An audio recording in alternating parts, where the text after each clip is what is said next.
this episode of the We Are Reading One Piece podcast. This is a podcast dedicated to following the entire story of One Piece from beginning to end as we focus on each volume. We keep the discussion spoiler-free for new fans of the series, so this is the perfect place to follow along, whether you're new to the series or just want to revisit the world of One Piece with us. This week, we will be covering the second part of Volume 72, Dressrosa's Forgotten, which covers chapters 717 through 721. My name is Joel. I'll be your host. Joining me today, we have Evan.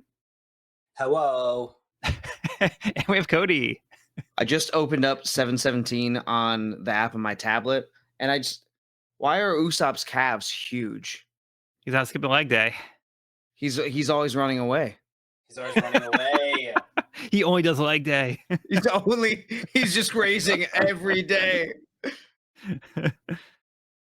Yeah, but it didn't explain how he got so jacked to the rest of the body, though. Truly. This chapter has some fun, some art. No cover story on this one, but yeah, not to rush things, but I just noticed. Yeah. So we won't go into too much detail on that. This was a fun read.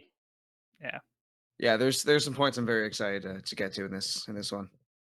Yeah, this one I think answers some questions that we might have. So I think this is going to be a good one to dive into on this week. So yeah. Okay, so how about before we get into the story of One Piece, let's get a little recap for where we left off. Law's title as one of the 7 warlords was revoked due to his alliance with Luffy. He was left to face Fujitora and Doflamingo alone. Upon learning that Doflamingo giving up his title and kingdom was a ruse, the deal to hand over Caesar was called off.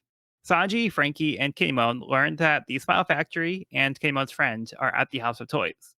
Usopp's lies roped he and Robin into assisting the Tontadas as they prepared to go to the flower field to battle Doflamingo's forces. The Straw Hats defending the Sunny were attacked by Gilua, who has the ability to turn things into living paintings with her devil fruit powers. After his defeat at the Coliseum, Bellamy was given one last path to become one of Doflamingo's officers, killing Luffy.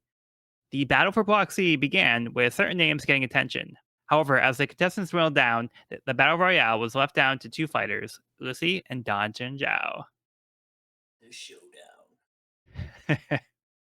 Turning arc is turning. So lots of moving parts Alliance here. Continues.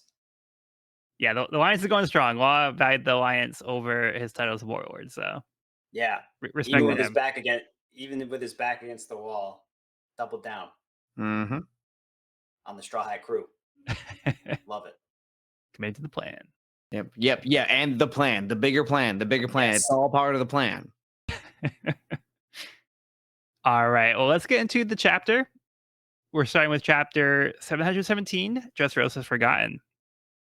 As Don Zhao relentlessly assaults Luffy, he questions him about who taught him hockey. His rage then turns to tears as he thinks about the treasure he lost due to Garp.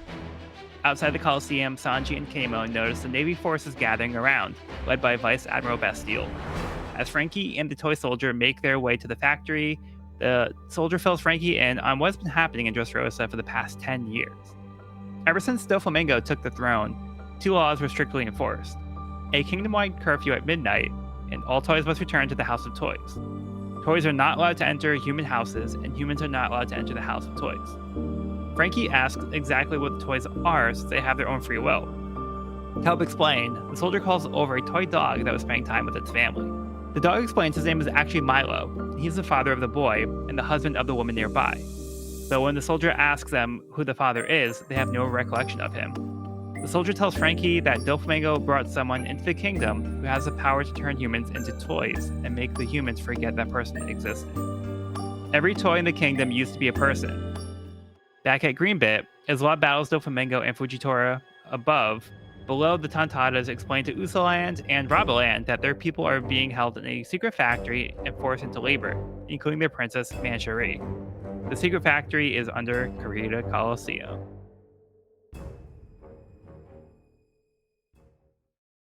All right, it's a big reveal. Right under our noses. So where to start on this one?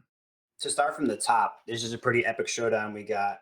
And I think it's cool how they're speaking about the Supreme King, like the Supreme King of Supreme Kings, pretty much. It's like now, because we've we've seen kind of like the power scaling, and we're like, all right, there's multiple people with the Supreme King Haki, and that's not like an exclusive power to one person. It's like we've now met multiple people that have it, and it's kind of cool seeing them talk about it so like matter of factly. Like I feel like every time up till now it's been like, oh my god, Supreme, like people are freaking out because it's like this wow factor. But now they both have this ability and they're squaring off with it, and they're like trading fists, which kind of like puts them on the same level playing field.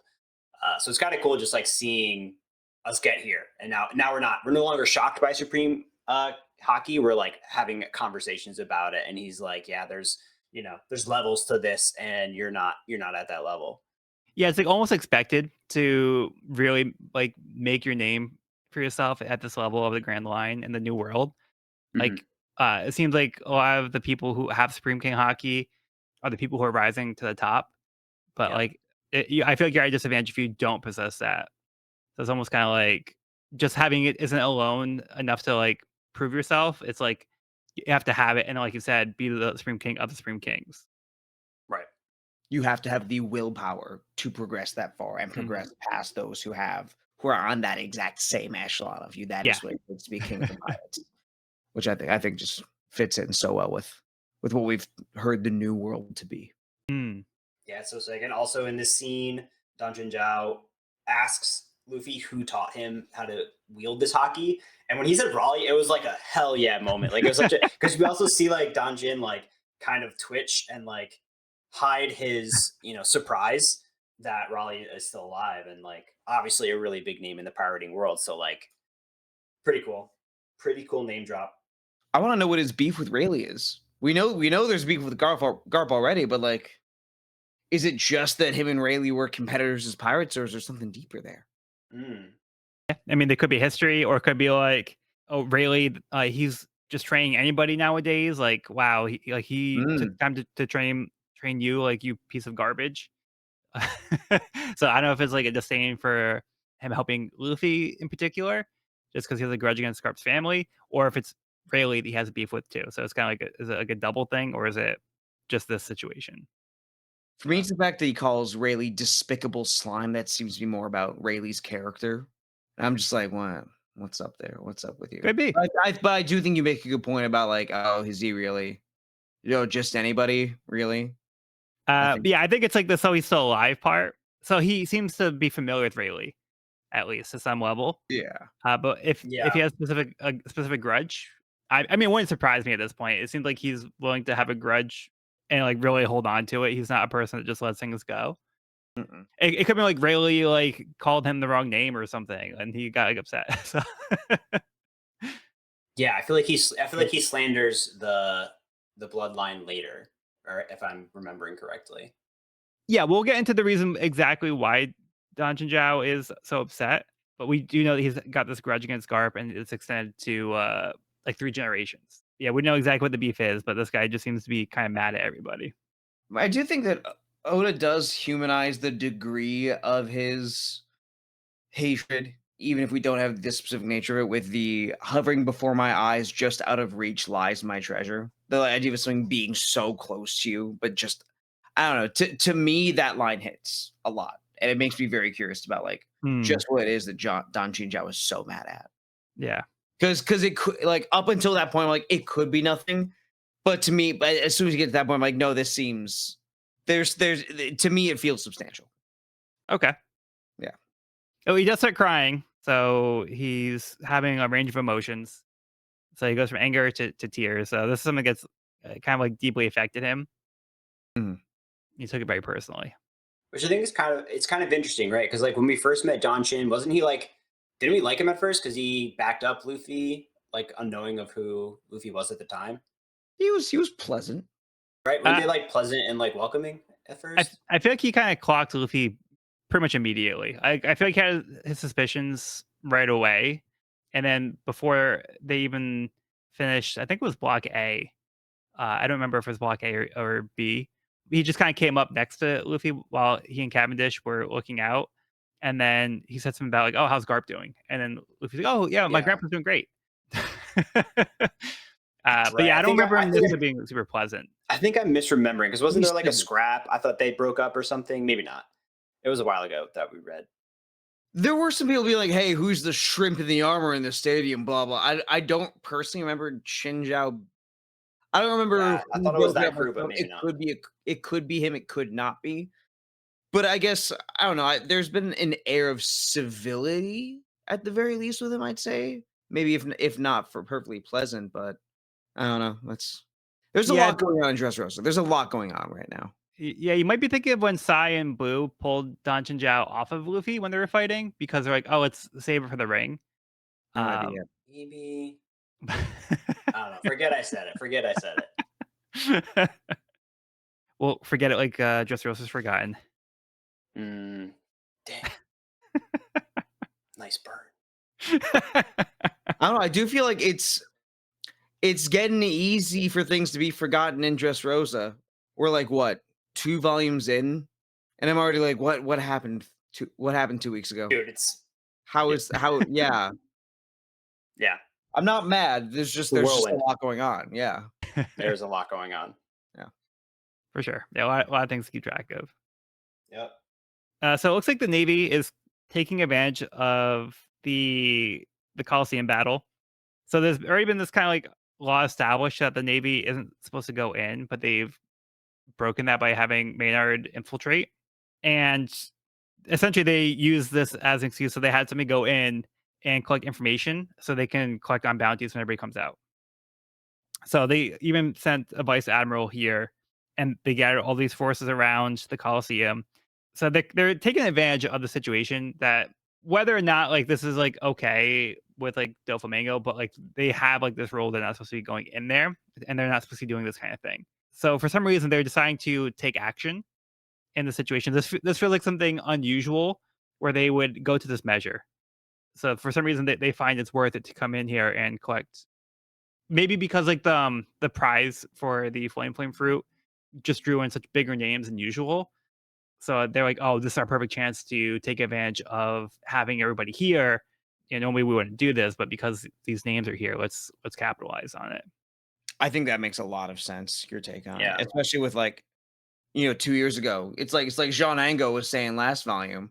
All these level 6 prisoners are out. All these big names are out. The New World's an even crazier place than it was before, prompting this move from of headquarters from the end of Paradise to the start of the New World. Like, it makes sense that they be operating a little differently nowadays.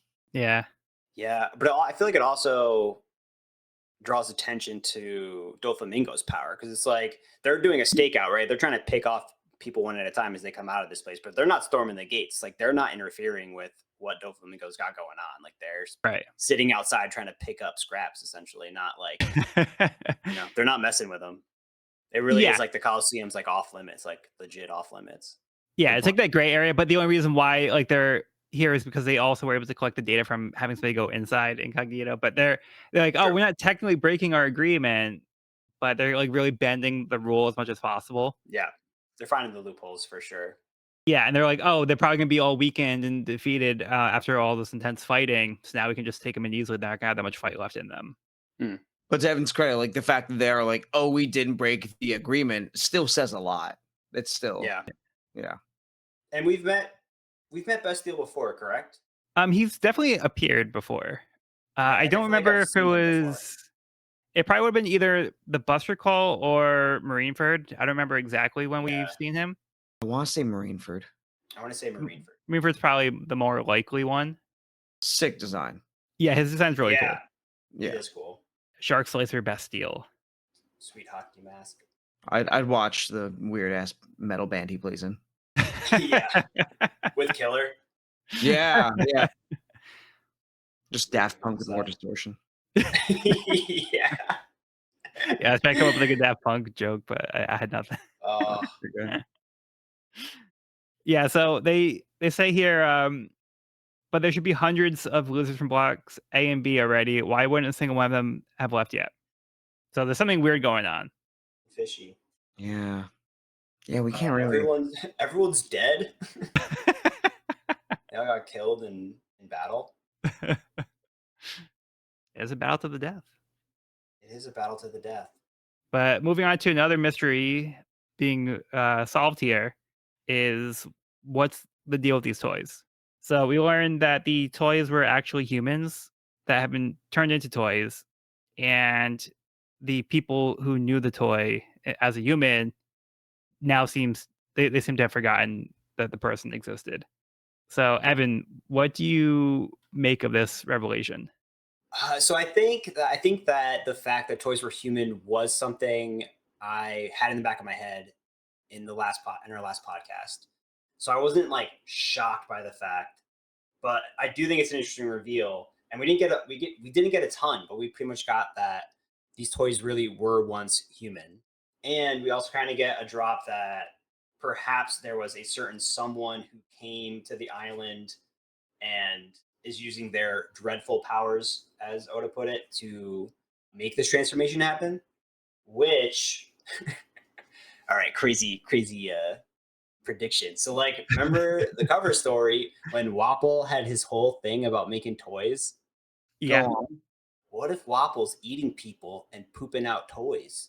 Ooh, this man is Isn't that how it cooking. worked? Didn't Wapple like eat things and turn them into toys? No, you're completely right. I'm only laughing because of the phrasing. Yeah, I mean, like that's No, you're essentially what he's doing. I'm not arguing with you. You are factually, you are correct. That is what happens with Waffle. I'm also trying not to like lean in any direction. This I'm was pretty sure it how came I'm out. theorizing. I But think it came out yeah, just the mouth, I'm right? like, yeah, I think he like ate it and then spit it back up, Okay. and it changed. Sorry, poor use of phrasing. Don't be, There, don't, but, don't be. It was hilarious. No. That was really funny. So yeah, I think that's where my mind immediately went when, as soon as they were like, because like I said, I feel like I'd kind of thought maybe these were people that have been turned into toys just because of the relationship they had with the other people in the city. Mm. But now that we get kind of some insight on their connection and this kind of like weird power structure that the Doflamingo or the Don Quixote like family has like set up, makes me think that obviously there's something else at play here.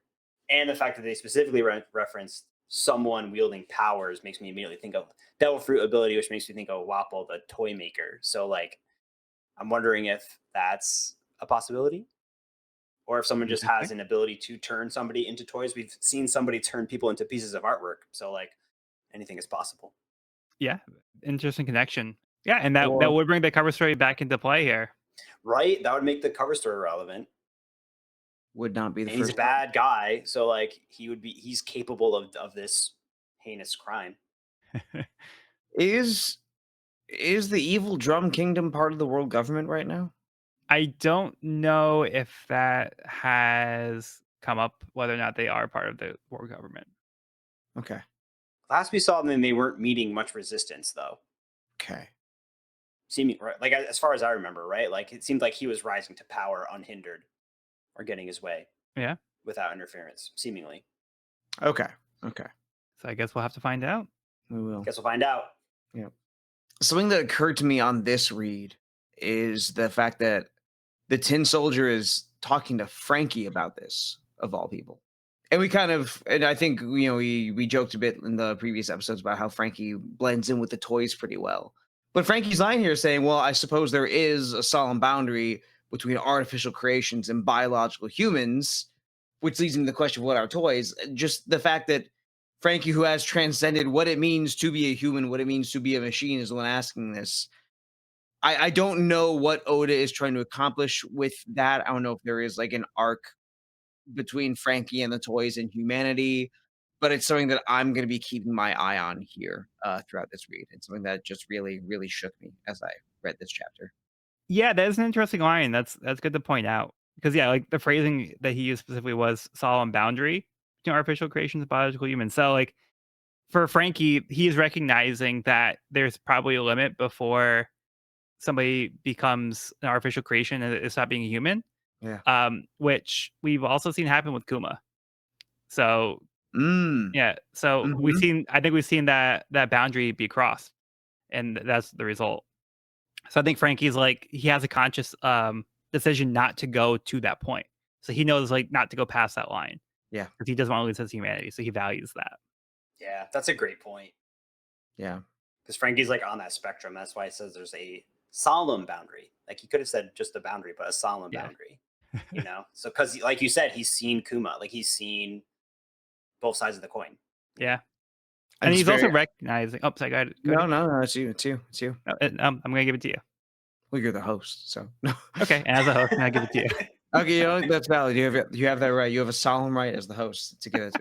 No, I was just gonna say I wasn't thinking as much about how what he has seen previously has affected this mindset. I just want to see how this conflict leads him to further develop that. Hmm. If there is any Totally. more development to be had, but beyond, I just don't want to go to that certain point. That could be all it is, and this just could be a vehicle to exposit on the toys. But I don't know. It feels like there's something there, and I'm Yeah. excited. Cool. Totally. Yeah, I was just going to add to that a little bit too, because he's recognizing that in order for these toys to act this way, to have this free will, he's recognizing that in its own right, and like everybody can think and talk, that it would take a genius on the level of Vegapunk to create something like that. And he's approaching this as like, what is actually happening to make these toys act this way? Like, what is this a technology? Like, how is this? He wants to know like the reason, like as somebody who is interested in like creating and inventions and technology and weapons. This is something that's like that appeals to him, and he wants to know how these things work. So the answer he's getting is probably a lot more sad than he was hoping for, but this is the reality of what's happening in this country. Interesting. And in this explanation, the Tin Soldier says someone wielding dreadful powers, not necessarily devil fruit powers, just somebody wielding great power. Hmm. So I wonder if that's an important distinction. Because again, like I said before, my mind went to devil fruit, but like you were saying, like Vegapunk is also somebody who's capable, or Caesar, or all, like people who are just capable of dreadful powers unrelated to Hmm. potentially devil fruits. Although we don't know if I don't know if Vegapunk has a devil fruit or not. That's true. We don't know that. Yeah. Caesar does, but it's more his like science mind that makes him a threat than his gas ability. Yeah, that doesn't really tie into his ability to act as a scientist, unless you count like experimenting with like poison and gas and stuff. Thematic flair. Yeah, so I mean, this whole thing is a tragedy. So on the surface, everything looks great, fun, and happy, but it's because half the people don't realize what happened, and the other half are powerless to do anything to stop what happened. So they lost pretty much everything. They lost their humanity. They lost their families in the way that they were before. They lost their lives. So they were essentially robbed of the existence that they had, and were forced into this other existence that we consume wasn't by choice. The humans are kind of blissfully unaware that anything was wrong, but the toys have to live with the knowledge that the life as they knew it is now gone. So to kind of have like a little bit of piece of what life they had before, like we see like Milo here still with his family, but they don't realize the relationship to what Milo is to them and who they lost. Yeah, it's heartbreaking. Yeah.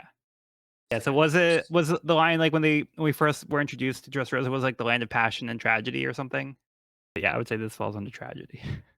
yeah.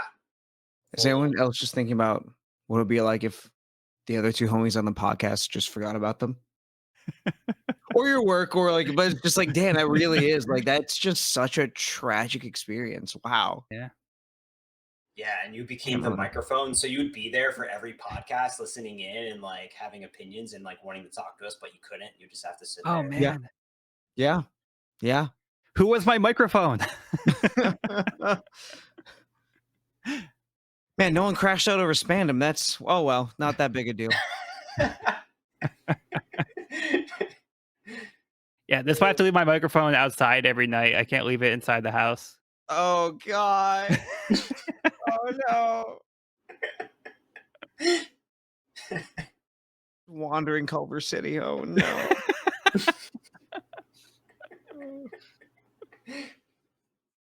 Yeah, and then we pretty much ended the chapter here with catching up on Usoland and Roboland with the Tontatas.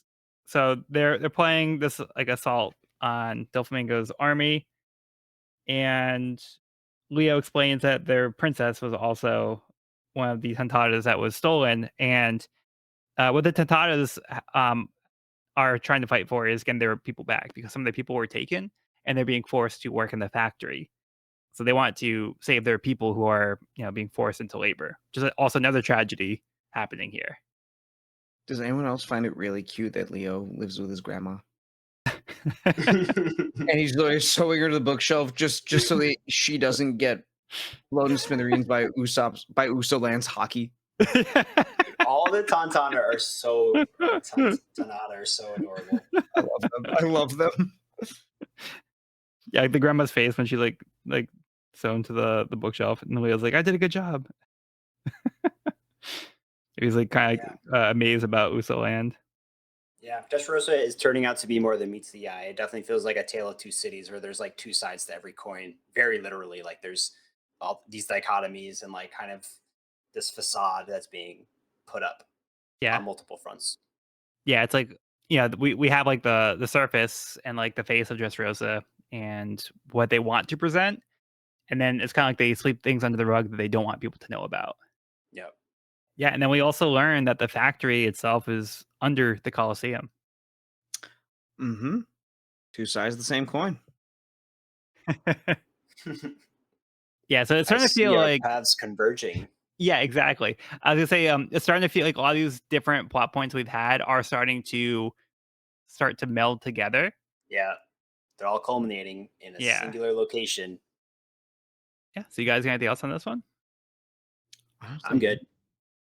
Okay, next part of the cover story: Caribou's New World, Kihihi, Volume 35, A Battleship at the Shore.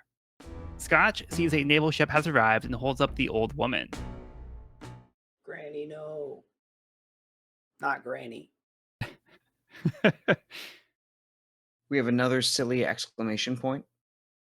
That's true. Yeah. Well, Jack Skellington exclamation point. That's what I was thinking too. Yeah, so he's like, "Don't fire on me because I got Granny. Like I have a Yeah. hostage." Human shield. All right, well, we'll have to see if that works next time. For now, moving on to the chapter. Chapter 718, Riku Army at the Flower Field. Leo explains that there is an underground passage from Greenbit to Dressrosa. They have bugs and foxes available so they can all be transported over quickly. As they travel, Ganjo appears and tells Usoland and Raboland that their feud with the Don Quixote family actually started 9 centuries ago. The soldier led Frankie to the flower field and brought him to the secret hideout of the Riku Royal Army, soldiers comprised of Tontadas. Here, they find Zoro watching Luffy's battle on the screen. The Tontada report to the toy soldier, their captain, that they know where Sugar and the enemy will be, and that they will have the help of the legendary heroes to help them in the upcoming battle. Zoro suddenly remembers he has to get back to the Sunny to help his friends. As the crew on the Sunny struggles to deal with Gila's art fruit powers, Laura urgently calls them, demanding them to bring the Sunny to Greenbit to pick up Caesar immediately. Doflamingo tells Law he purposefully used the flame fruit to bait Luffy into battling to separate him from Law, and he's never leaving that Coliseum. The crowd is engaged as Luffy launches a powerful blow to Chinjao. So when are we getting the Tontada spin-off series? I love these little guys.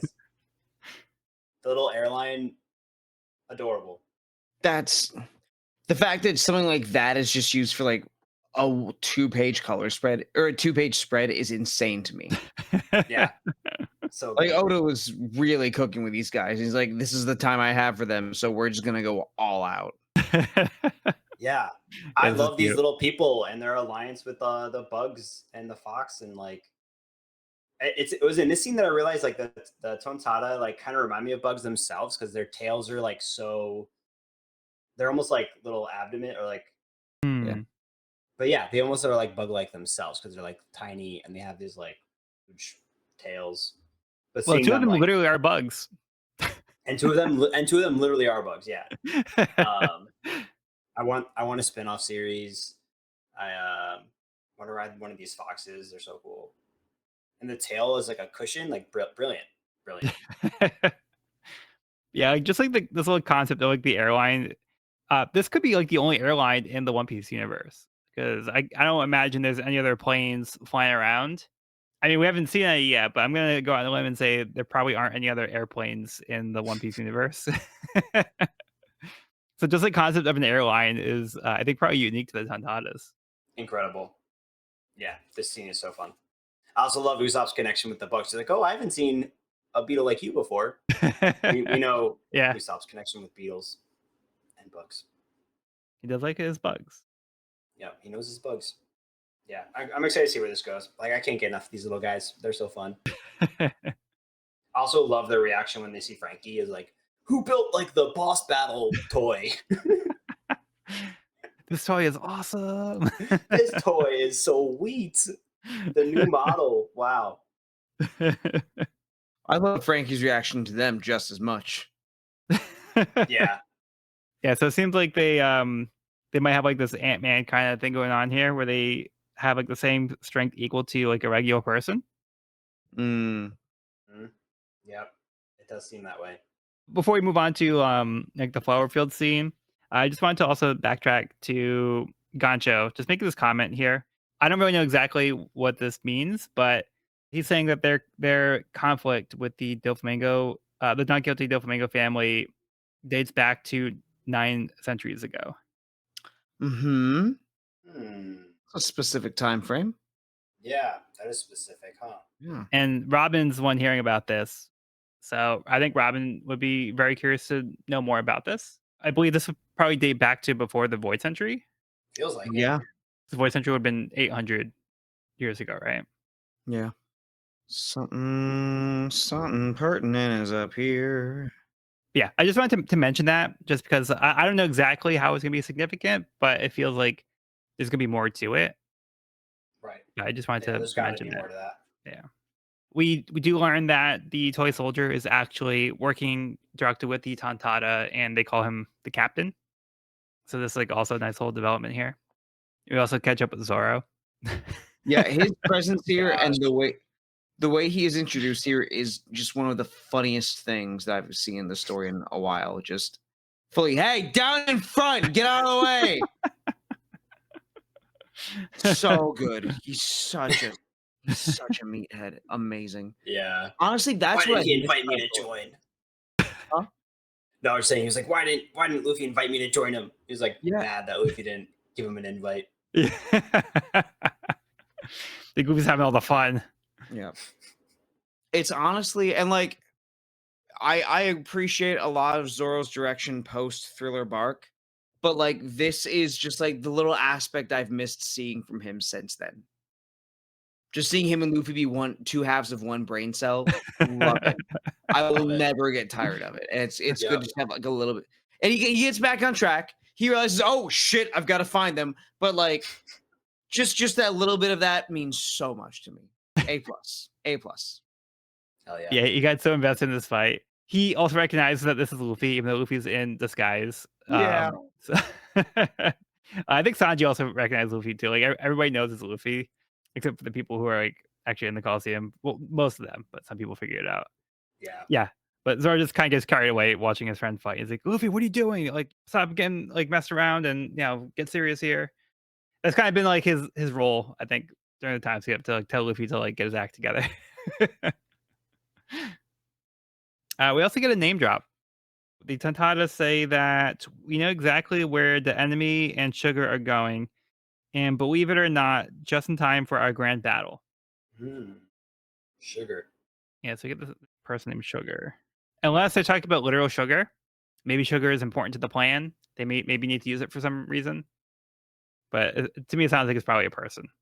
It could be like Mm. the chemical inverse of sad. Oh.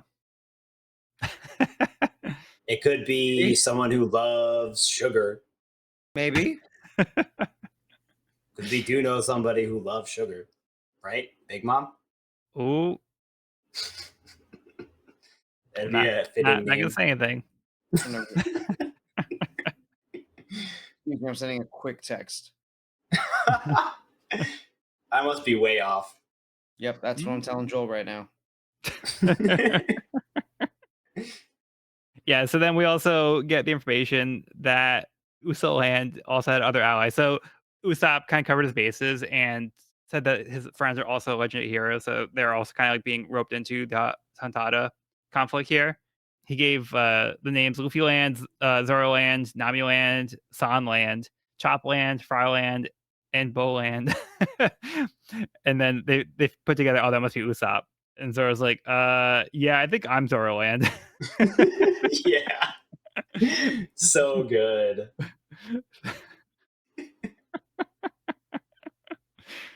Like, they're even like, they're not like, oh, you don't know your own name? Like, like, oh yeah, Oh, we're oh, convinced. hilarious.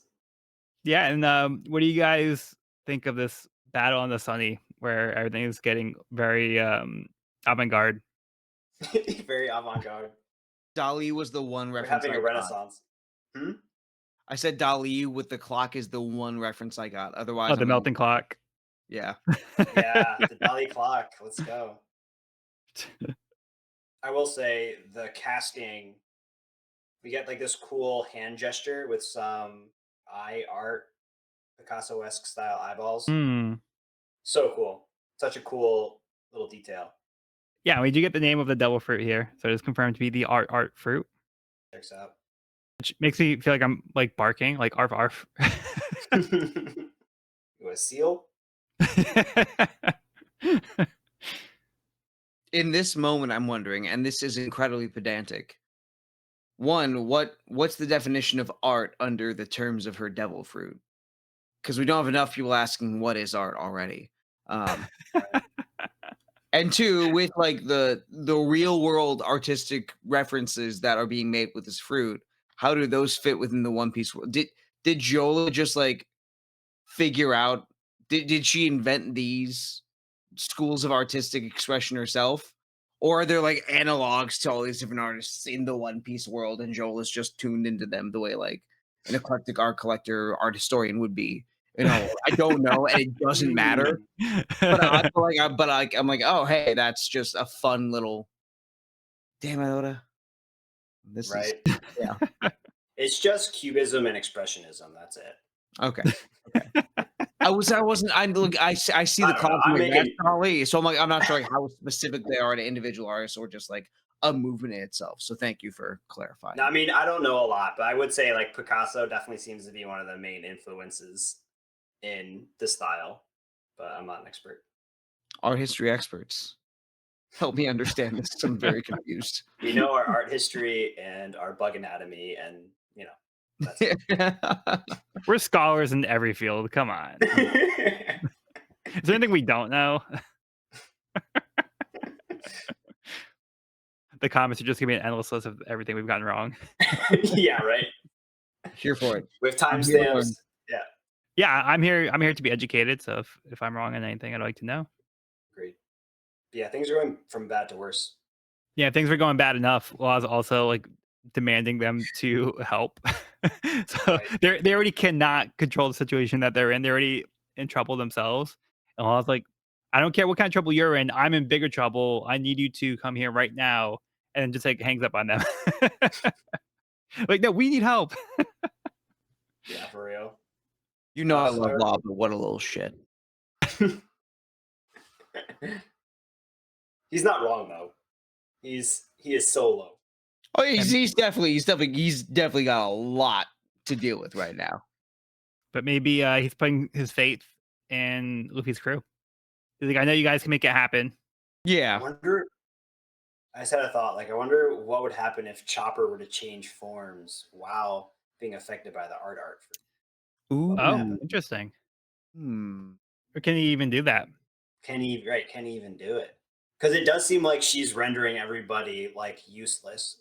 So maybe they wouldn't be able to use their abilities normally. Yeah, wasn't Brooks saying he can't use Soul Solid the way he normally would? Yep.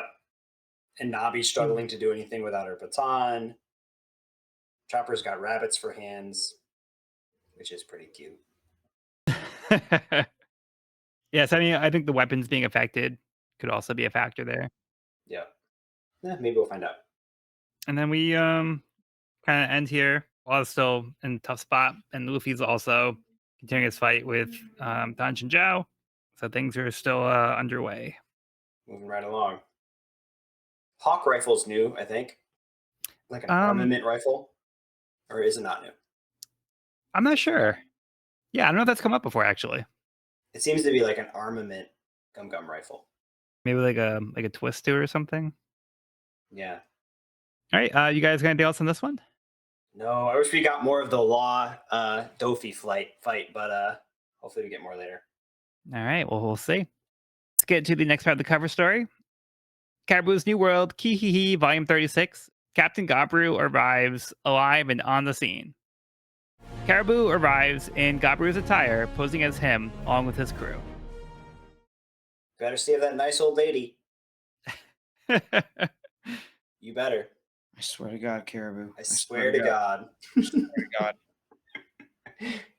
So is Caribou doing something almost noble? Never. Is it is this redemption arc that we've all been waiting for and hoping for? Bleh. Yeah, Evan, I'm pretty sure you've been asking for Caribou to have a redemption story, right? You've been on board with that? Yeah, I've wanted it from the start. I've spoken my support of it from the get-go. I'm so happy. Well, let's not jump the gun yet. We don't know how this is going to play out. So True. you might get your wish. This might be Yeah. just another scheme here. Maybe he's just trying to inherit Granny's fortune or something. He's like, oh yeah, I'm Gabru. Wouldn't put it past them. All right, let's get to the chapter. Chapter 719, Open Chenjiao. Dan Chenjiao is not impressed with the current generation of pirates. The only one he sees as having potential is Blackbeard. He remarks that Rayleigh is a fool for wasting his time training Luffy, who has no shot of surpassing Roger. 30 years ago, Dan Chenjiao had hidden his treasure amassed over the course of his life on a continent of ice. Though the treasure was visible from the surface, to access it would require the power of precision of the legs that only Dan Chenjiao could unleash with its pointy head. Garp confronted the pirate. During the battle, Garp used a powerful punch, smashing his pointy head inward. Upon regaining consciousness, Chenjiao was horrified to learn that the pointy head they had such pride in was no more. Worst of all, he was no longer able to access the treasure that he had spent his life accumulating. He cursed Garp's name and 3 generations of his family. He had lost his will to be a pirate any longer. Back to his fight with Luffy, they each launched a final attack, but Luffy's Gum Gum Elephant Gun was too much for him to handle, which knocked the point of his head back out, knocking the man out. As Lucy is declared the winner, Cavendish prepares to attack Straw Hat, tipping Burgess off that Luffy is Lucy. This is so good. This chapter's so good. I love this, how this all plays out.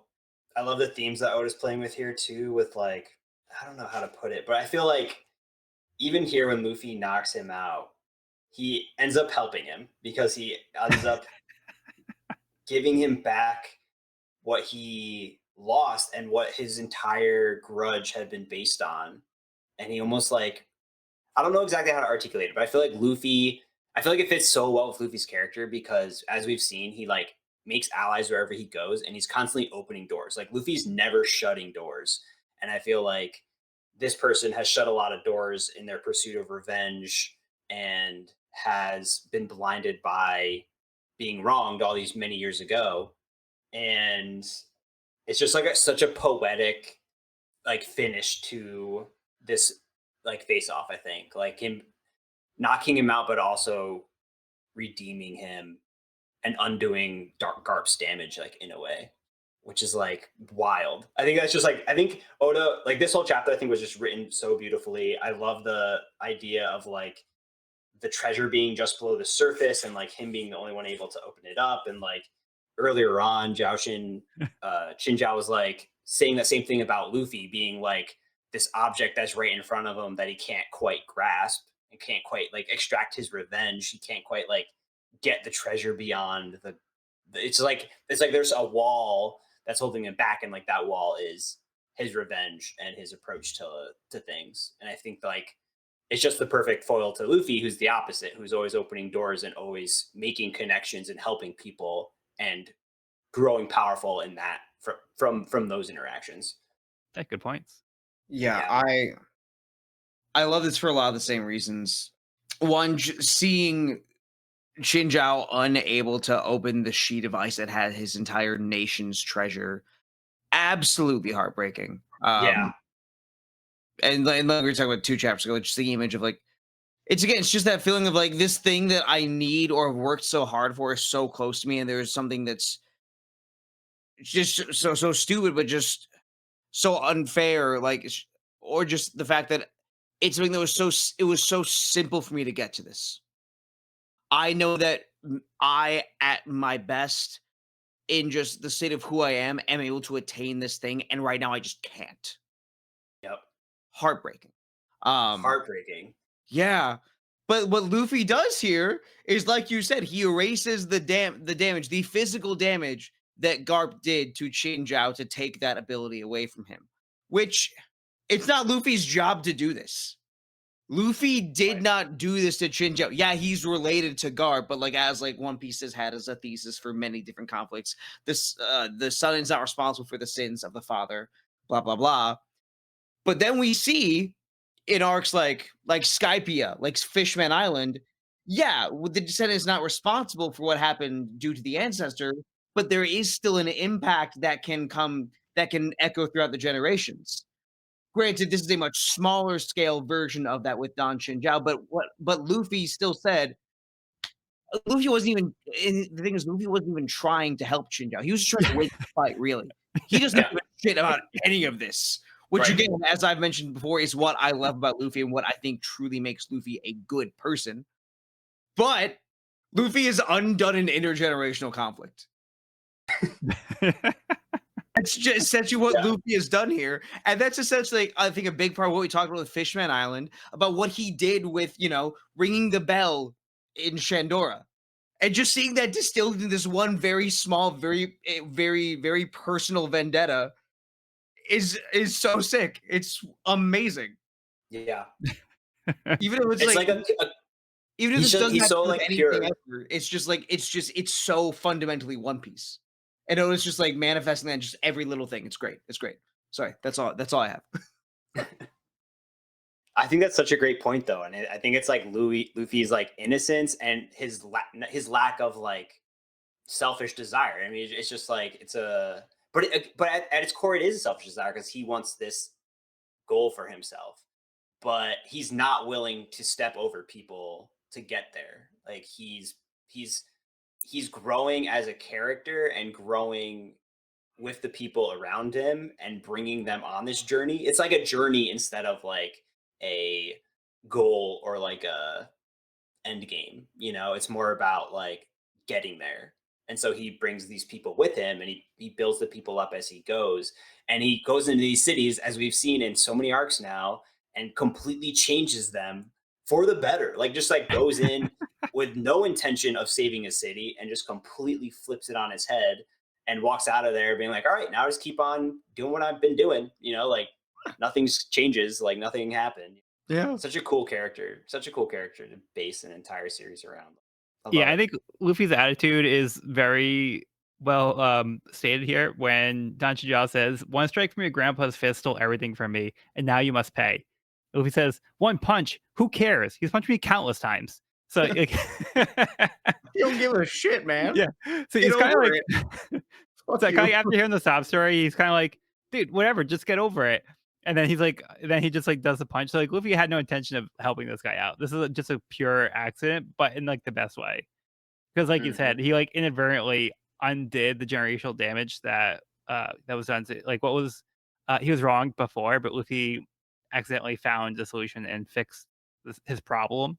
Now that he has his head again, he does have access to his treasure. That was what he lost. That was his whole thing. He had spent his whole life trying to get this treasure, and like you said, it is super poetic that he could see it, but he can't touch it. And then, like, after all this, like, he lost his pointy head, and he got his pointy head back by Luffy. So yeah, he kind of like undoes the grudge that he had against Garp. At the end of the day, again, it was just an accident, but I think that's what makes this so great as well, because Luffy wasn't trying to go in and fix this guy's problem. Sometimes he just does it, but but he doesn't Yeah. mean to. Incredible. So Luffy. I think Joel, the way you put it, like Luffy he wasn't trying to. It makes me think of the fact that like Don Chinjiao can still be like, cool, thank you. Your grandson's still a fucking asshole, and I'm gonna beat his ass when I see him again. But that's just between the two of them, and that's okay. They Yeah. can still have that. But overall, the impact of it, like now it's just them. That's and just this bullhead. Oh God, Luffy. It's just Yeah. it's perfect. It's perfect. I do love though that this is like the punch that knocks him out, and then the way he falls like point first, and he just shatters the Yep. stadium. Yeah, it's so funny. Yeah, it's so perfect. It's so perfect. A straight line. Just the crowd's like, what? Not to backtrack, but like to continue our conversation from earlier, saying like this is when Zhao kind of throws shade at Ace, and I think Rayleigh maybe through association with Goldie. And this moment when Zhao mentions Ace, and like that was it. I feel like that was it for Luffy. Like as soon as he heard him slander Ace, like he just went off. And there's even a like ka-ching. Like I feel like the sound effect ka-ching for me is like this him snapping at hearing Ace mentioned, Hmm. slandered. Yeah. Like ka-ching is like that's all I needed to hear. Like good night. Like Wrong thing to say. that was the wrong thing to say. Yeah, because I mean, Don Chinjiao is like actively dismissing Luffy's entire generation, like including Luffy, except for Blackbeard. He's like, oh, he's the only one that actually has potential out of you guys. The rest of you are worthless. I really like, wasted his time. Like you're unremarkable. And then like he's like, oh yeah, stamping out Ace in his demon blood was a master stroke. So he was like all for that. So yeah, he thinks very negatively about a lot of these people. And he's not afraid to. He kind of seems to like have this like superiority complex where he thinks to be better than a lot of these people. But yeah, I think Luffy kind of proves him wrong here, puts him in his place. Yeah. And one thing I wanted to ask you guys: do you think the phrase "open Chinjiao" is just kind of like a reference to "open sesame"? Yes, I 100% thought that when I was reading Yeah. this. Totally. Okay. That's all I can think of. Unless Yeah. I'm missing a pun. That's all I can think of. Yeah, splitting the ice. Yeah, that was definitely open sesame for sure. So I want to know, like, how does the ice get sealed back up again? So after he opens it. Good question. Close Chinjiao. I don't know, something like that. He just douses his head in water and then just that freezes back in. His head becomes a fire hose. That's how. We can run the SBS. It's our job. Oda, take a break. You're good. You're good. Aokiji, I have an odd request. You can take a little treasure, just not too much. Just keep this place secret. Yeah, but I mean, there must be some way that they're able to, reseal the ice, so that way Sure. other people won't just come in and take in the treasure, and why he couldn't get the treasure, and why he specifically needs his pointy head. This is the only thing I'm not really sure about because it's not really addressed as to how he like opens and closes. Well, we know how he opens, but we don't know like how he closes the ice over and over again, though. I'm sure Oda has like Maybe a it just whole notebook. refreezes. Could be. Mm. Yeah, maybe it's just like so cold that it just refreezes pretty quickly. It's like the whole content is like a crystal ice sheet. Yeah. I wouldn't be surprised if Oda like had a very, very detailed answer to this question that he just wasn't able to fit in for time. Could be. There's a diagram somewhere. Yeah. Or maybe we're gonna go there in 500 chapters. Hey. Oh. Maybe this is the question he wants us to ask right now. But yeah, Luffy is the winner of Block C. So we got a third winner. That's our boy. One more block. Mm-hmm.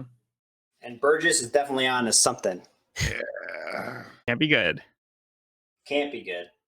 Well, it's interesting here at the end. We kind of see there's a bunch of interested parties: Cavendish, Bartolomeo, Bellamy, Burgess. A lot of bees. Yeah. Huh. Maybe they should have been Block B. There's the joke. Well, Nice. well, two of them were, right? Like, how do I make an alliteration joke? Block B, perfect. All right. Well, you guys good to move on? Do you have any final thoughts? Real quick, the SBS here. We see all the supernovas gender swapped, and Yeah. I don't know. Some of the this is awesome. captions, I'm like, okay, Oda, whatever. What do you guys think of Bonnie? Bonnie's gender swap here. Looks like Shanks. Okay, I'm glad it's not just me because I showed it to another friend. I was like, this looks like Shanks to me. He's like, I guess. I'm like, that's just dead ringer Shanks to me. I don't know. It's just weird. I just want to see if I was crazy or not. Yeah, I mean, I'd say he looks like Shanks. Okay. I can see it. Yeah, this is fun. Yeah. It's fun. That's For cool sure. when Oda does this stuff. Okay, let's move on to the next part of the cover story. Caribou's New World, Kihihi, Volume 37, Liberate the Proletariat, Liberate the Old Hag. Caribou and his crew attack Scotch. Caribou, when did you learn to turn into a puddle of mud?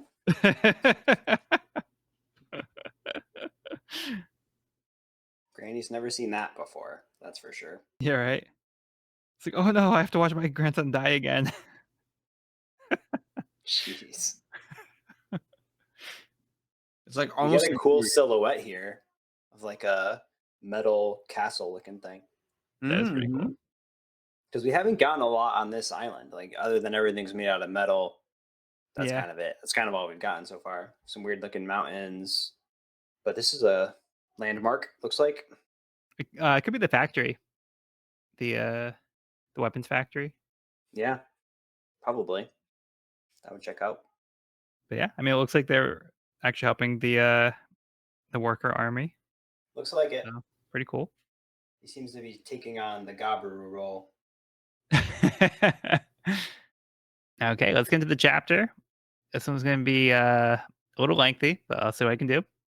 Chapter 720, Prisoner-Gladiators. With 3 winners now determined, there is 1 round left to decide the final combatant. They need a short break to put into place a new arena, since the last one was destroyed during the battle. Cavendish attacks Luffy. Bartolomeo starts making his way to stop Cavendish, but is distracted by people nearby bad-mouthing Luffy. He grabs the man's tongue and tells him Luffy is the future king of the pirates.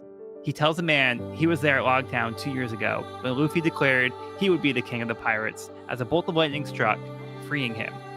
He dedicated himself to following Luffy's exploits, which convinced him to give up the life of being a mob boss to taking to the seas, becoming a pirate himself. As punishment for what he said, Bartolomeo cuts a man's tongue off. After dealing with the man, Bartolomeo watches Luffy fight Cavendish and becomes too starstruck to get closer. Danjin, Zhao, Sai, and Blue approach and want to express their gratitude for fixing his head, but Luffy mistakes this as an attack as Shinjao bows with his large cone head, destroying the ground. He had intended to pledge the Hapasui army under his command, but never had the chance. As Luffy runs away, Rebecca pulls him aside to hide, but he notices Burgess, who tells him to wait. He's on a transponder snell call with his captain, who wants to speak to him. Blackbeard tells Luffy that Burgess will be winning the Flame fruit so he can have it. He taunts Luffy, telling him that he'll have his own ace since the original turned him down. Luffy tells him that won't happen and continues on. Rebecca leads him down to the cells that the guest fighters never come to. She empties her purse to buy him some food to eat. Turns out this was a trap, as some of the prisoners in the cells grab Luffy, giving Rebecca an opening to kill him. Luffy manages to get free, dodging the killing blow. She accepts retribution for trying to kill him, but he says she didn't, and she gave him food, so no harm done. The prisoners are all people who tried to take on Doflamingo, but were left alive to continually fight until they die as punishment. Rebecca was planning to use the power of the Flame fruit to defeat Doflamingo, so they're trying to quickly take out one more fighter. She is aware that the toy soldier is planning to lead an attack on Doflamingo's army today, but she's tired of being saved and wants to be the one to protect him. Oh, so much going on. This one's a lot. Yeah. Can we start with Bartolomeo? Please. Being a total fanboy. I did not see that coming. Did not see that coming. Love it. Absolutely love it. So good. In a series as lore heavy and like with the best foreshadowing, this remains one of the best twists in all of One Piece for me. Yes. So So good. I love so Because like good. up till now, I'm like, I really like Bartolomeo. I wish I didn't hate him. And now I'm like, oh, I love this guy. But then I'm also like, oh, you were a mob boss. You did some really bad shit. Yes. Also really like you. And Yeah. I don't like that I like you, but like I can't lie. I can't Exactly. lie. Exactly. His power's incredible too. I feel like him using the barrier to like squish this dude is like terrifying. Such a strong ability. Such a strong ability. But yeah, that took me for a loop, a good loop. I was like, Yeah. heck yeah, I'm here for this. I'm here for this. This is like the one thing I was most excited to see you get to experience. Yeah. Oh yeah. Yeah. So good. Oh yeah. I was like, hell yeah, I love this guy. Yeah. This is also one of my favorite reveals, and Barto's one of my favorite characters. Yeah. Just because, like, yeah, Barto. because like the way he's presented, he's like, a total scumbag. And he is a total scumbag, but he's a lovable total scumbag. Um, Yes. and this like aside from that we did Well not said. expect to see because it feels like so out of character that he's like totally fanboying over Luffy like this. Like he's like Yep. too like nervous like to talk and like people are bad mouthing Luffy, so he wants to like punish them. He goes a little too far here. This is like very gruesome. Again, he's not a good guy, but he's kind of got this like misguided like sense of like protection for Luffy because he just cares Yeah. about him so much now. But yeah, this is just such a great turn for this character, and I love him for this. This is such a great turn. Agreed. It's so It's fun. so good. This whole scene, this whole chapter, solid. It's also like Barto is like he's not just a so yes, like he's like oh I love Luffy, but it's also like man, what would like a One Piece fan look like in this world? You you don't like One Piece? You said some shit about Ichiro Oda. I'm gonna rip your fucking tongue out.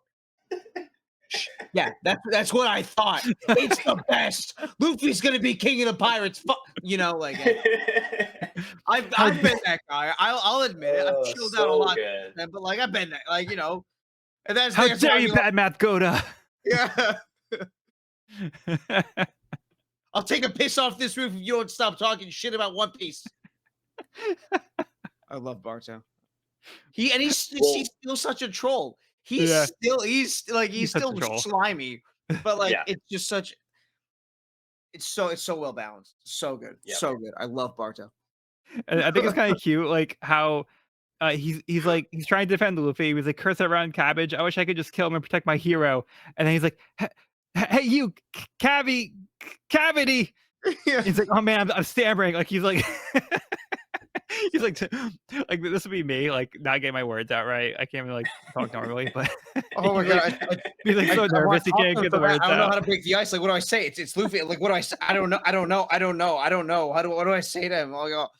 So good.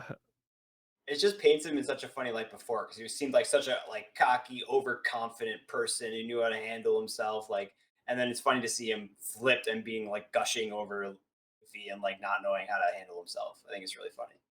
Also, I thought an interesting part about this whole debacle is the what triggered it when he said he heard another gladiator saying that like Luffy failed to save his brother at the Paramount War, which is like I feel like not the first time we've heard this, and I wonder like I feel like Oda's kind of alluding to the fact that maybe this is like an opinion of like people like pirates out there because now like Luffy's becoming like a more well-known person, and I feel like this isn't the first time we've heard that, and so I'm wondering if it's maybe like not even a rumor, but just like an opinion of people in the new world of like Luffy failed to like save his brother, and that's like a something they're associating with Luffy.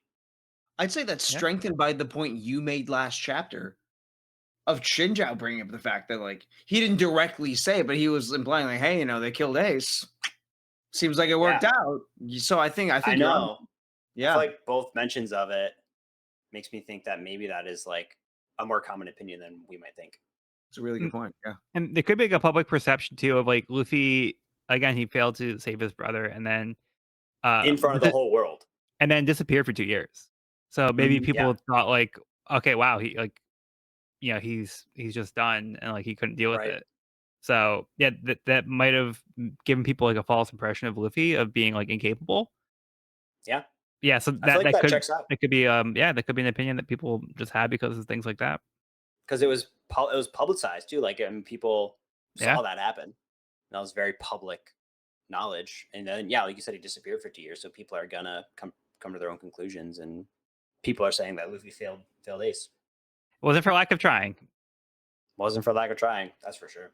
I think also, especially like Luffy wasn't there for this instance where the person's saying near Barto, but like in the Trinja fight, like it's got to also be like it's got to hurt even more. And I know Luffy's only so hurt by the things people say, but I guess it's got to be that much more enraging when he hears that in a battle for Ace's fruit. Mhm. Yeah, I was just Yeah. gonna say that. Like, it's so Yeah. relevant right now. It's so relevant. And I'm sure Luffy's holding on to some of that as well. Like, I still think there's like a part of him that wishes he could have done more. So it Totally. could also be like, Valid. yeah, I kind of like agree. Like I should have been stronger. But that's also part of the reason why he did the training was because he wanted to get stronger, so he doesn't fail to protect the people that he cares about going forward. Yep. Also came up in the Chinja fight. Yeah. Yeah. No, that's yeah. Oh, I'm gonna be reading the rest of this with a entirely new filter. I'm wow. And then, so would you get like the connection of like why Barto is so enamored with Luffy? As like he was there at Logtown, so he basically had like a Roger moment with Luffy. Yeah. Uh, Yeah. Yep. and slight spoilers for the live action series coming up. I believe they actually casted somebody for Barto. Yeah, they I think they did like the Cavendish as well because they did like wanted posters in season 1. So yeah, good on them. Good on them. But yeah, this is like a detail. So this is like something cool that they can kind of like keep in mind going forward, like a little Easter egg there. Oh, So for yeah, for next yeah. yeah, Yeah. going into we're going to be going to Logtown in the live action series next season, so they can start to plant like these little seeds that only like future readers would have known about because like this wasn't something that was in the text during the original Logtown arc, but yeah, they could put that little detail in because they know about it at this point. I really hope that just like the framing and pacing of that like completely mirrors like what they added to episode 1 with like Shanks and Mihawk and yeah, Yeah. Yeah. that'd be sick. That'd be really really cool. Yeah, I just hope Sidebar, it's which very like a small thing. I hope it's not like overstated, so it doesn't like reveal too much for, like the future. No, but But yeah, just like a quick like oh hey like Easter it egg. yeah, yeah yeah but I but just think that like yeah, the parallel too yeah. Mhm. Mhm. we get the scene where Chinjiao does want to express gratitude for Luffy. So he's not mad that Luffy beat him. He's happy that Luffy fixed his head. Which hey, that's amazing. Yeah, Yeah. Let's have more of that. That'd be great. yeah. He just doesn't go about in the most graceful way, and Luffy thinks it's an attack, which is hilarious. And then Barto again's like, "Whoa, he passed right by me. Wait, like, what should I do? I want to talk to him, but how do I break the ice?" And then he goes to bow in respect and accidentally splits the like world in half. He's like, "Oh yeah, I forgot I have Yeah. an extra foot and a half on my head now." Yeah, and in order to return the favor, he actually wants to pledge his army to Luffy. Yeah, that seems like a pretty good thing. That'd be a pretty good ally to have on your side. Pretty strong, yeah. But Luffy doesn't know that, so Luffy just runs away. And what do you guys think of this exchange with Blackbeard? When he said "I'll see to that," it sounded so mature for Luffy. Like, I feel like Luffy sounded so mature in that moment. You're And never gonna confident. get your hand on Ace's power. I'll see to that. Hmm. But yeah, what a tense moment. We haven't really heard from Blackbeard in like it feels like forever. Yeah, since he became an emperor. Yeah. Again, bringing up Ace, Luffy did not respond well. Which is understandable. Yeah, expected. Yeah, we see why Burgess is invested in this and why Blackbeard's invested in this. So you can have a powerful devil fruit user. He's gonna give the fruit to Burgess. Yeah, pretty quick exchange here. There is something else that comes up in this conversation. I'm not sure if that was picked up on. Blackbeard says, "Z ha ha ha."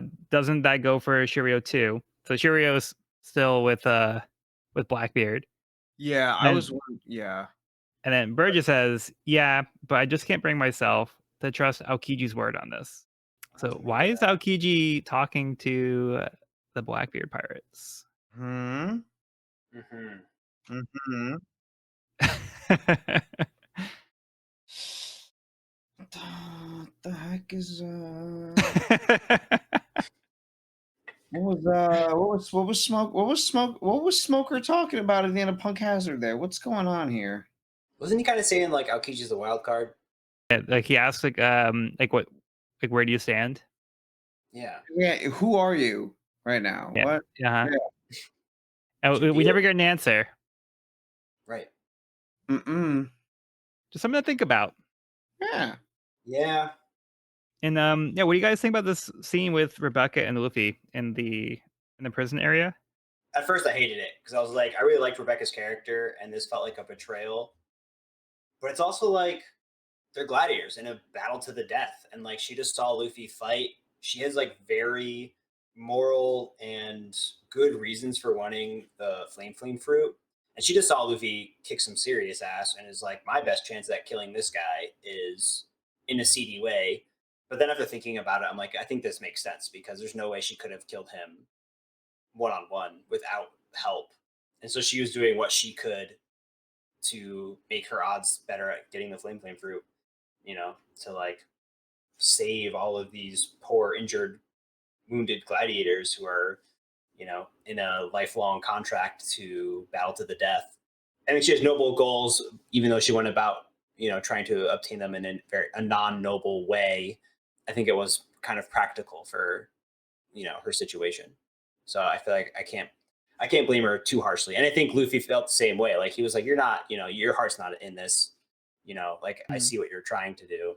Yeah, and to that point, I mean, really the goal right now is she's going to have to kill him in the next round Right. if she wins anyway. Only one stands. So So it's kind of like I'm probably going to have to do this eventually. So if I'm going to reach the end, I kind of have to do this. It doesn't seem like she wants to, and she feels bad about it, but like she needs to kind of see it through.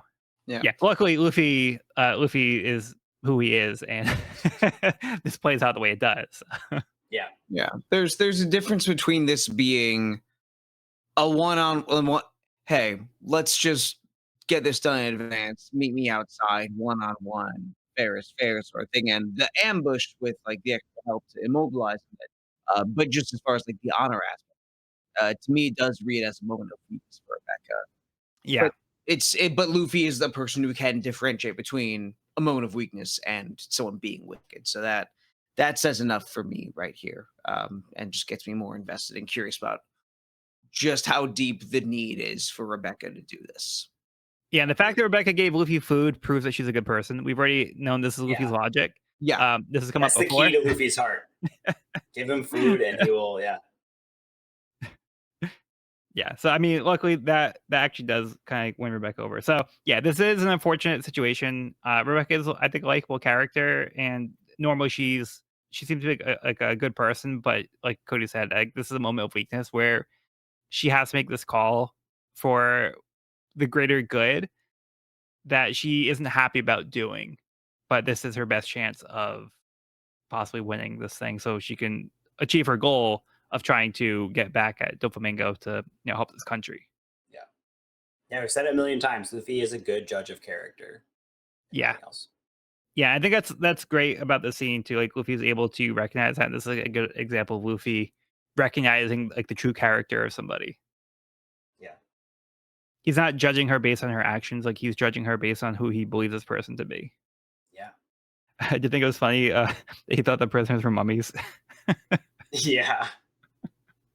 I also think the panel when he dodges goes like really hard. He's like eating from the box as he's like dodging the Yeah. sword Oh yeah, blade. I'm like this goes so hard. Like why is it so good? yeah, that's awesome. And then he pins her with no hands. Like yeah, that was a pretty baller move. Yeah, doesn't miss a bite. Doesn't miss a bite. Don't mess with me while I'm eating my meat. Yeah, so again, more tragedy for Dressrosa, where we have these people who were put into this prison because they stood up to Doflamingo. So their punishment was to be put into the gladiator rings and just fight until they die. And they're not getting well taken care of. See, some of them have been maimed. Everybody's got bandages and like they're covered in wounds.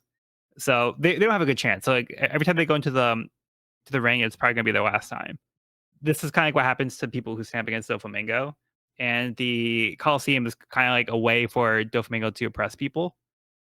And we're seeing that, even though like the crowd loves it and it's like fun for them, for the people doing these fights, like this is their life.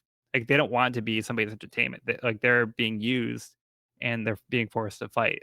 Like otherwise they're just gonna be killed outright. So yeah, this is kind of like the best that they can hope for, unfortunately. Yeah, just showing how heartless Doflamingo and Co are. Yeah, they say, but a decade ago, before Doflamingo became king, these arena battles didn't last to the death. The light and darkness of his kingdom are polar opposites. Yeah, sounds like going from sport to imprisonment. Yeah, and similar to we talked about with Luffy. So Rebecca wants to be able to protect the people that she cares about. So she's tired of being the one getting help, and she wants to protect. So we see this, like these little like flashback scenes, but it looks like she cares about this toy soldier. We've seen like, some interactions with him before. Yeah, but she cares about this toy soldier, and she wants to get this devil fruit power to help protect him and the people that she cares about. Okay, anything else for this chapter? Okay. Let's move on to Caribou's New World, Kihihi, Volume 38, Take Over Scotch the Oppressor. Caribou uses his swamp fruit powers to overtake Scotch's body. gross. Yeah, that's not the way I want to go out. I don't enjoy this at all. Also, some random dudes like caught in this, and I don't know what side he's on. All I know is I don't want to be him. Yeah, pretty brutal. Evan, did you have something? Well, it's kind of a tangent, but remember, so Caribou can like store people within himself. Yeah. And so this scene got me thinking, like, what if Caribou does kind of rise to power? Because we know he has this like valuable information, so he is playing a role in this story, whether we want him to be or not. And so I do think he'll make a reappearance at some point. And I was like thinking how crazy it would be to like have a battle inside of Caribou, because there's like where are these people going? Like what's happening? Where are these people being stored? It's kind of like Blackbeard also kind of has that ability where he can like store stuff seemingly in like a void space. Yeah. And I was thinking about like if there was a battle inside of Caribou, Straw Hats take on Caribou from the inside. Yeah, you just figured out the end of One Piece. Boom. Called it. And you've been listening to the We Are Reading One Piece podcast. See you never again because the story is over. Thank you so much. Way to go, Evan. You ruined it. Took this idiot 72 volumes to figure it out. We've been waiting for that since volume 1. Come on, dude. Take it this long. Fucking shit. I can finally read Hunter x Hunter in peace. Thank God. Yeah, so hopefully that doesn't happen. I mean, I'm sorry, but I hope your theory is wrong. Yeah. Oh, me too. I hope Caribou dies at the end of this cover story. Okay, let's. Should have ended 6 volumes ago. Yeah. Sorry, you're wrong on that one, Evan. Damn. Well, Caribou is like your weak spot. Yeah, I just don't like him. I just don't want the redemption arc. I know that's what's happening now, and I just don't want it. Anywho. All right, well, let's get into the last chapter of the episode and the volume. Chapter 721, Rebecca and the Soldier. Rebecca explains to Luffy that she's afraid that the toy soldier is going to die in the battle. She explains the toys are human beings and bring so much joy to the people of Dressrosa, lamenting that it's not fair that they can't live together. After her mother died, the toy soldier took her in and raised her like a father. The announcement is made that the arena is ready and it's time for Block D to begin. As Rebecca makes her way to enter the stadium, she thinks back on her time as a child. She used to help her mother, Scarlet, gather flowers to go into town to sell them. The people of Dressrosa panicked, alarmed that the Riku royal army had set fire to the town. Scarlet noticed the royal palace was also set on fire. Diamante attacked one of the soldiers, who urged Lady Scarlet to run for her life. The toy soldier arrived, holding Diamante off to allow Scarlet and Rebecca to escape. As they hid in the flower field, Scarlet told Rebecca to stay here so she can go into town and try to find something for her to eat. After some time had passed, the toy soldier arrived, carrying Scarlet's body. He apologizes that he was unable to save her. He was able to bring back some bread for Rebecca, but she begins to cry as she processes that her mother is gone. The soldier explains that her mother was a very special and powerful person, but there was a new king now. They are hunting anyone who was important to the old king, so they would be coming for her. The soldier vows to protect her. Doflamingo makes a public announcement to the people of Dressrosa as their new king, accusing the Riku dynasty of taking valuables from the people, but he will be the one to usher in a time of wealth for everyone. The soldier and Rebecca find an abandoned home in the town that was burned down. The toy soldier would not be allowed to live here with her, but he promised to return every morning and drop a flower petal at her window as proof that he was there. Over time, the soldier stayed by Rebecca's side, protecting her and trying to cheer her up when she was sad. When she was old enough, he taught her how to fight and to protect herself. Back in the present, Rebecca steps into the Coliseum, greeted by a chorus of boos and death threats. Luffy is confused as to why the people hate her.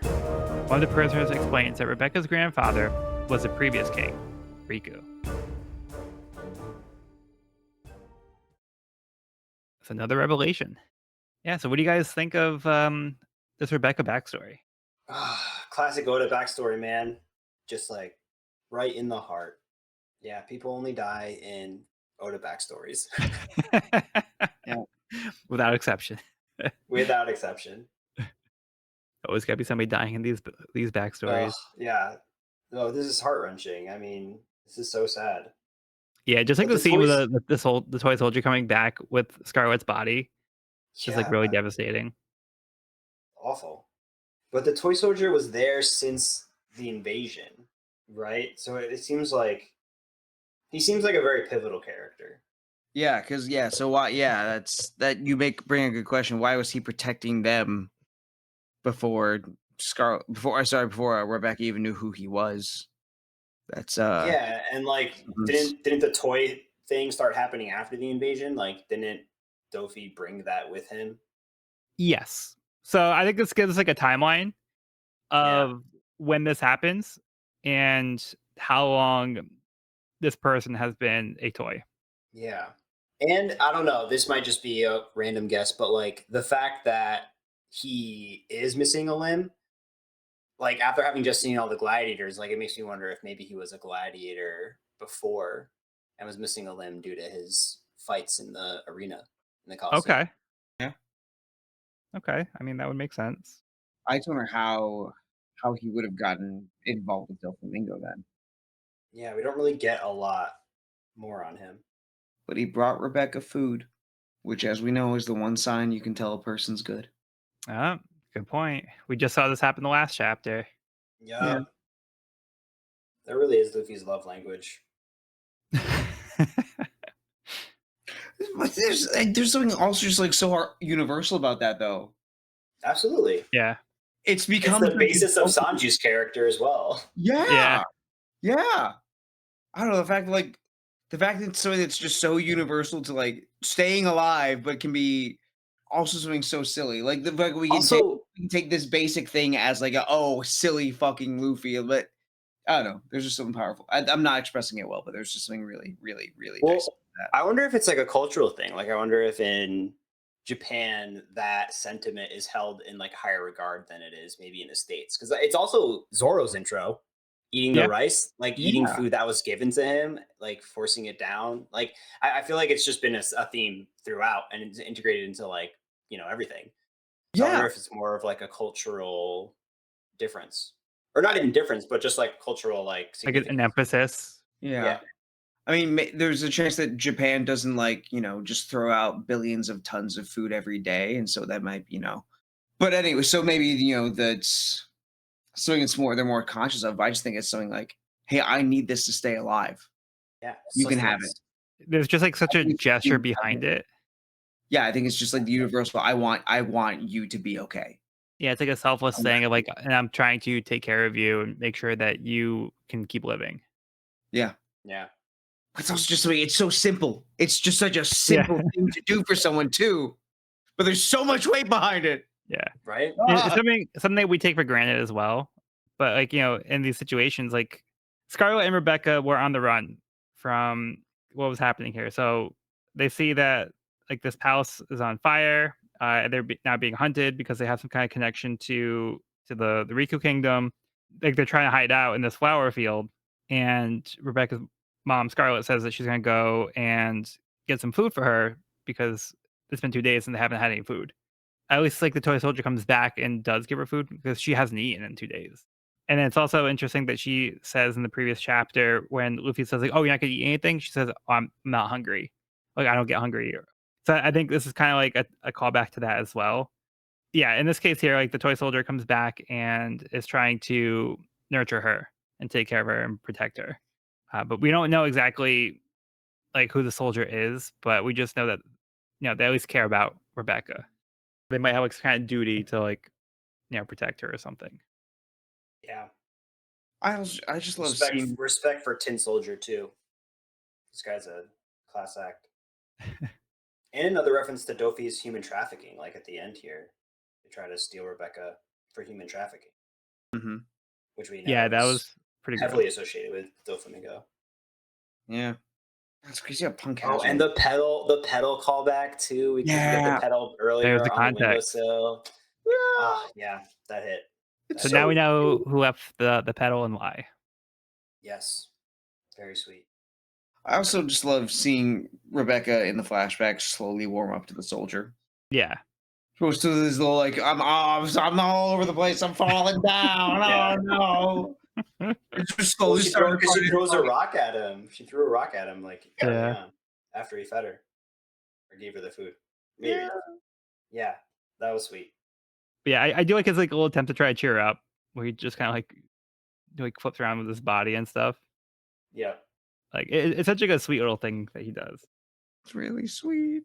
Yeah, he's just trying to cheer her up, which is what toys are. Like, it's interesting how that plays into like that's all a toy is like Yeah. Mm, like you know, in a way. yeah. Something to give you levity. Yeah. And sometimes there's like a sentimental value to like certain toys as well. Yeah. No, this is sweet. I really enjoyed. I mean, Oda's so good at this. Like his backstories are like he's able to pack so much into such a brief little window and give you so much about that character. Yeah. Yeah. And especially when he does it like the one page, like the I think 2/3 of a page in this one where he does it without any words too. Yeah, Chef's so kiss. well done. Mhm. Chef's kiss. Oh my god. Yeah, and then it sets up this really badass walkout for Rebecca being like booed by the whole crowd and everything. Actually, before we leave the flashback real quick, we do get the that little snippet of Dopey talking to the people of Dressrosa. Uh, Yeah, Mhm. saying Riku Dynasty presided a land of misery and poverty for centuries. Finally, they even sank to stealing valuables from their citizens in an act of shameless greed. It's giving deep state. He's gonna drain the swamp. It's giving drain the swamp. It's huge drain the swamp energy. It trickle down Mhm. economics over here. Yep.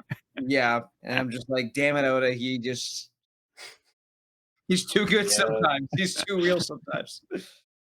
Oh, other side note. Now that I've been like, I don't know if I've discussed this before or brought this up, but Dofi's jolly. So like, have we talked about this? Um, I don't know To if some we've had a capacity. conversation about it. I just think it's interesting. I just like now knowing Dofi as well as I do. I feel like it's interesting that his jolly is like the smiling skull, which makes perfect sense, like Mhm. obviously. But then there's a giant cross through it, and it's like I'm Yeah. curious. I'm curious what the symbolism is there, and I wonder if it's kind of like his two-facedness, like if it's like all a facade, and that's kind of the symbolism with the cross through it. But Or is it something because it's so prohibitive? simple, Like the null symbol, like the big red. right? Yeah, yeah, yeah, totally. Yeah, it gives that vibe. Or Like maybe it's like not happy. or it's like symbolizing Dressrosa, where it's like happy on the surface, but like down below Right, it's like that, it's like tragic. two-faced kind of like, yeah, And maybe that also applies to Doflamingo. He's right, smiling on the surface, but he's not happy on the inside. yeah. We've almost only like 99% of the time we've seen him smiling. He's always smiling. I can think of like maybe 2 panels so far where we haven't, and even then, Right. it's maybe 2. He's got But mad that's face his on. thing. Like you're saying, like when Rebecca comes out and everybody's like booing at her, and they say like "Die loser, scum of Riku dynasty, descendant of evil." So the public has a very bad perception of her, Yeah. which like surprises Luffy. Like Luffy's like, she's so nice. Like why do people hate her? And they hate her because she has ties to the previous dynasty, the previous kingdom, where her grandpa was the old king. So that's why she was Yeah. important to the previous rulers. Mhm. Which makes this walkout like all the more badass because it's like she doesn't have to be here. She's not being forced to go into that arena. Like she chose this and is walking out there knowing exactly what that would mean. Exactly. Mhm. Badass. Like this probably happens like every time. Yeah, I'm sure it does. Yeah, and that's where we end things right at the start of the Block D battle. Becky, Cavendish, who else we got in Block D? Anybody of note so far? Oh yeah, Cavendish. Do you refer to Rebecca as Becky? Sometimes, yeah. Okay. I have no Just make sure we're talking about. it's just for abbreviation's sake. Okay, so we got Mummy, Orlumbus, Cavendish, Fighting Lion, Meadows, Rebecca, Damask, Rolling Logan, Acelia, and Suleiman. Meadows. Becky, Becky, Becky. Yep. Yeah, I feel like not trying to read too far into it, but I do feel like Oda has, some patterns to some of his arcs and like Rebecca feels like the like damsel in distress direct descendant to the line like when Luffy inevitably comes in here and just fucks up the entire like societal structure and like flips this entire town of Dressrosa on its head, which I very much hope happens. Like Rebecca seems like the person to naturally step into that role, and I feel like we saw that with Vivi, we saw that with the princess Like in Shirahoshi. Shirahoshi. Yep. Uh, so I feel like I'm seeing Rebecca as that character stepping into this arc. Another princess. Yep. Another damsel in distress with a direct line to the throne. So like, here we go. Here we Yeah. go. Yeah. Yeah, I think we'll Vivi see. is the first one that came We'll to mind, see. but we will see. We'll see. So yeah, any other final thoughts for the chapter or the volume as a whole? Oh, we got so little Law and Dofi. I was like really ready for that. I'm like, I want to see these guys throw some fists, but we didn't really get much of that. Not too much. As I mean, again, thirsty there's for so many more plots content- happening. No, sorry. No, go ahead. I was just gonna say, as thirsty for more law content as I always am, Law Dofi Fujitora, I think I have a feeling that's gonna be worth the wait. However Oh long. yeah, Yeah, that's I'm yeah. sure you're right. Yeah, I know because I was just antsy for it. I was just like, I really want to see this how this starts to shake out. So I guess I'm looking forward to that in upcoming chapters. I also feel more like again, I'm not, but I feel more like I'm reading this for the first time than I have for any other point of the story you've been in so far. So just being able to explore that is also it's a very new lens. It's very refreshing. So I'm just Isn't it cool though? Like, isn't yeah. it cool reading something like for the first time and then breaking it down? Because I feel like for me, I'm having this experience where I read it on my own and I'm having all these realizations and it's great. But then I get to break it down on the pod, and it's like I'm catching things that I didn't catch the first time around. Mhm. Y'all are catching things y'all didn't Yep. catch the third or fourth time around, or even like the first time. Like it's just cool. It's just cool, like going back and breaking it down for me because it's like a few of the realizations I had on today's podcast, like I didn't have until we were in the pod. Like even Yeah. when I was reading it earlier this week and like taking notes and like getting ready for the pod, like it's things didn't cross my mind until like the three of us sat down and talked about it. So like it's cool. It's Yeah. just a cool way of experiencing this series. Yeah, and that's simply why I want to go chapter by chapter because there are details in Yeah, every chapter, yeah, and I think every chapter is worth talking about. And like, if you're reading it week to week, you are reading it one chapter at a time. Yeah. So I think yeah. it's important That's to true. recognize, and like, I don't want to like have to rush through like the entire story because like part of the whole goal is to enjoy like the experience and get into the nitty gritty and try to look at the details that might be some that like are easy to like overlook or they like might be very subtle or some things might be like very overt or some things might like have themes tied to it. Like I feel like you guys do a great job of like bring up these themes that I tend to overlook, but when you bring up these connections, like it becomes like a lot more apparent. I'm like I can totally see these connections now. So yeah, I that's one of the aspects that I do want to encourage, like as like but being part of the podcast is to just go into like these more detailed conversations about chapter instead of like giving like just a quick overview of, like the whole story. Like I want to get into like the small details, and Love it. I hope that listeners enjoy that as well. If they're looking for something like that, like I want to be able to provide that for them. And if there are like details that anyone listening to this is like, well, hey, there's also this thing that's kind of popped like Yeah. yeah, like I again like part of what I love about like hearing Evan read it for the first time is like Evan, you talk about me and Joel hitting things like on our third or fourth reread we did here. Cool, you'll hit something on the first read that I haven't thought of for like Uh-huh. 5 times seeing this one moment. So just Yeah. yeah, it's there's never too many cooks in the kitchen with when it comes to One Piece. So Or even like see the plot points that are things that like I didn't pick up on, or like you have an idea of like where things are going. Where I'm like blown away by some of these like plot developments. Like, oh yeah, I saw that coming. That was pretty obvious. I'm like, to me, I'm like, I had no idea that was coming. yeah. True. But you probably read it for the first time in like high school too, like just like where I you was were like in at in your college. life when you with their or college, like your first Yeah, experience with it. Like I'm coming to it, as an adult who's also reading it like with friends in this setting. So like I feel like I yeah. am analyzing it in a different way than just like a casual reader who's just sitting down and just having fun and enjoying the Hmm. story. I'm like looking forward to our discussions and like analyzing, in a sense, and just kind of Yeah. like breaking it down. And so I feel like that brings a different angle to it, which I'm deeply enjoying. Like I feel like, Good. I need more book clubs in my life. To be It's just fair, Yeah. to it's Evan, like, cool. yeah. But yeah, it's a cool way of experiencing, literature instead of just being a casual reader. Yeah. And I'm glad that you're enjoying it, and finding it rewarding. And I hope again, I hope listeners are finding it rewarding as well. Yeah, that's kind of been my approach to the reason for this podcast. So I'm glad Hell yeah. mission accomplished.